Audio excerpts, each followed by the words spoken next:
Tanna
सद्गुरु महाराज की प्रियवाचरणम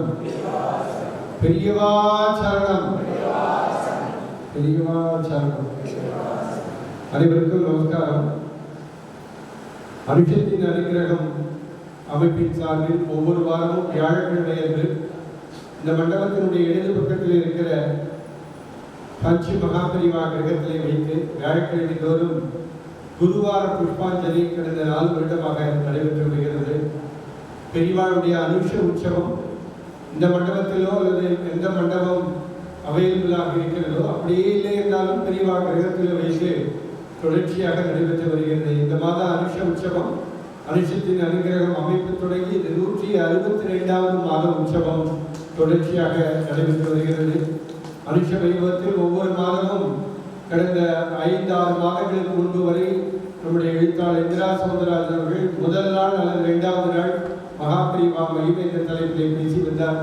இப்பொழுது சமீப காலமாக அனுஷ உற்சவம், மகாபரிவாவுடைய விக்கிரகம், பாதுகைக்கு அபிஷேக ஆராதனைகள், புஷ்பாஞ்சலி, அதனை தொடர்ந்து பெரியவாளுடைய அருளுரைகள் இருந்து ஒரு சில பகுதிகளையும் பெரியவா வாழ்க்கை நடந்த ஒரு சம்பவத்தையும் நான் தொடர்ச்சியாக சொல்லி வருகிறேன். ஏற்கனவே நான் குறிப்பிட்டபடி தினந்தோறும் காலை நியூஸ் 7 தொலைக்காட்சியில் காலை 6:55 மணி முதல் 7 மணி வரை கடந்த ஒரு 150 நாட்களுக்கு மேலாக ஸ்ரீ மகாபரிவா மகிமை என்ற தலைப்பிலே நான் தொடர்ச்சியாக பேசி வருகிறேன் என்கிற தகவலை தெரிவித்துக் கொண்டு பெரியவாளுடைய அருள் வாக்காக கடந்த வாரம் சொல்லப்பட்டதால் இது மறுபடியும் இதை நினைவுபடுத்த விரும்புகிறேன். முதலில் மனிதன் தன்னுடைய மிருக உணர்வை போக்க முயல வேண்டும், பின் தெய்வமாக உயர வழி தேட வேண்டும்.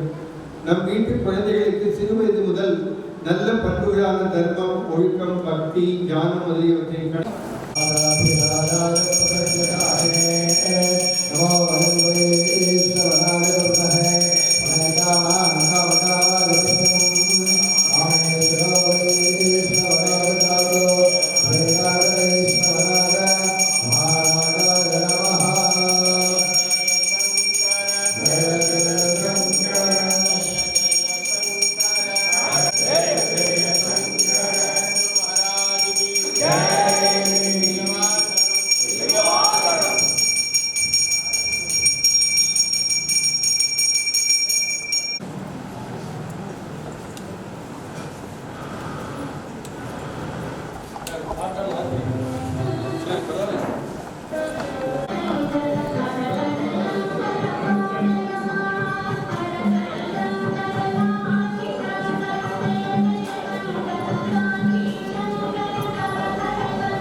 உடனே சங்கரன், ஆமாம் பெரியவா, எனக்கு ஏற்பட்டு இருக்கிற ஒரு சந்தேகத்தை நிவர்த்தி பண்ணிட்டு போகலாம் தான் வந்தேன் என்றார்.